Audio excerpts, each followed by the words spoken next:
So I just finished watching episode 2 of The Vampire Lestat. I'm not going to do a detailed review, but I'm going to break down Lestat's archetype and why Lestat is a threat. And when you are a threat, people either try to diminish your light, they try to humble you throughout your life, or even sabotage you. They try to own you in some type of way. And when you are the threat, a lot of threats don't know that they're threats until it's too late, until they're very, very old. But because Lestat is a vampire, he has an eternal life, and he's constantly stuck in this cycle of abuse. And what I mean by that is, Lestat has a lot of threats spend their entire life kissing ass. They spend their entire life trying to get approval from others, even live in other people's shadow, because nobody has ever spoken life into you or ever told you how great you were, because the people around you were insecure, and they were trying to make sure that you did not know, right?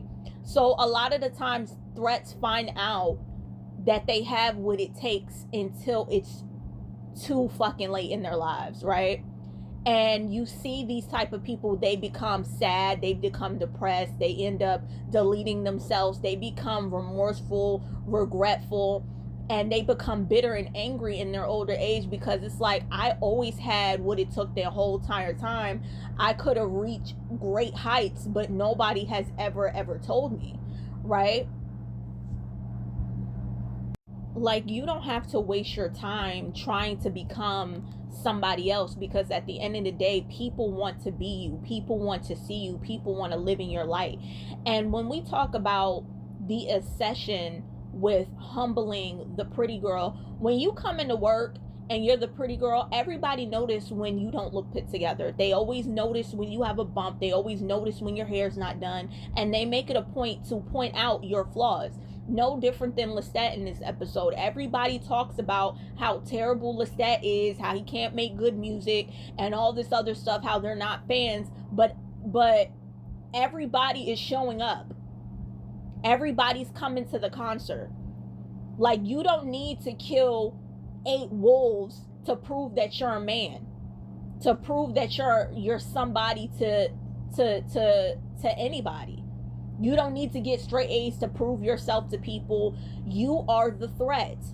You are the threat. So a lot of times threats, they are constantly seeking approval and validation from anybody. Nobody is going to tell you you're the threat. You just have to figure that shit out. You just have to figure it out. And when I saw that scene between him and Louis, when you're a threat, a lot of the times, no different if you're Cardi B, if you're Beyonce, a lot of the times you end up marrying your biggest hater. Since season 1, Louis has said that he hated the man and he wanted to be the man.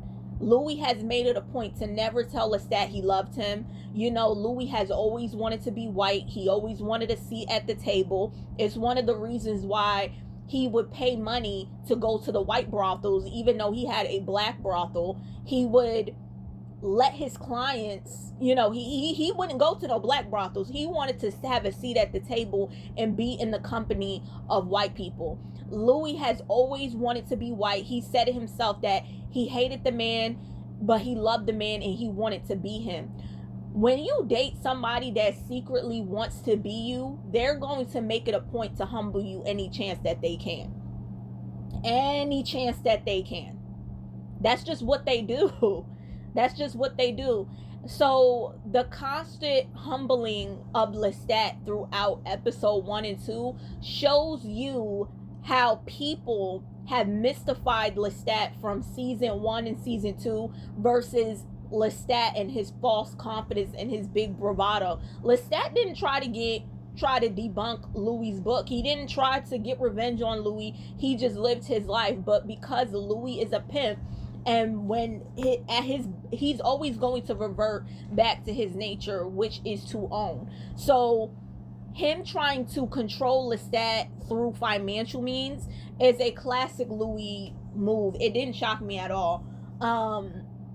Him needing to insert himself into Louis's life, because from this point on, months have passed and Lestat has not reached out to Louis yet. So Louis had to do this meeting as Mr. Pitt, because when you really break it down and you find out like Lestat goes on tour, they have to book the tour and book all these hotel spots in advance. So Louis knew that Lestat was traveling. Like it was going to his hotels secretly, like to do the tour. And it's just like Louis knowing that Lestat almost got deleted, and now you trying to sue him from damages for your hotel is nuts to me. But it goes to show you Louis's obsession. Louis never told Lestat he loves him. He refused to tell Lestat he loved him. He even refused to tell Armand he loved him. It wasn't until Madeline said, "Why don't you tell him you love him?" that Louis was shook. He was like, "Oh, like, So, like, withholding affection is how Louis gains control over Lestat. And it's how his mother gains control over him as well. Like, if we talk about how Gabriella sat there and read her book while Lestat was being abused right in front of her, and she didn't defend him, she didn't do nothing, she just continued to read her book. It's no different than when Claudia was calling Lestat a racist and was calling him out his name and talking about Nikki and all this other stuff. Did Louis interrupt them? No. Louis just sat there and read his book while they did that chess match. It's just one and the same. It's like, it's really sad because, it's just a cautionary tale.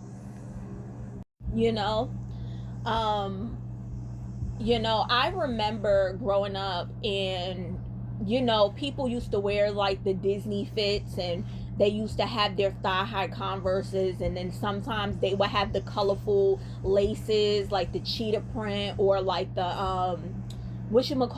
like the highlighter green laces and stuff. And I remember it was this one girl, she'll wear her jeans, she'll have jeans under her skirt, or she'll wear like the bodycon dress, or she'll have her eyeshadow match her shoes, or she'll be matching shoes. She'll have one white Nike versus the black Nike on her feet.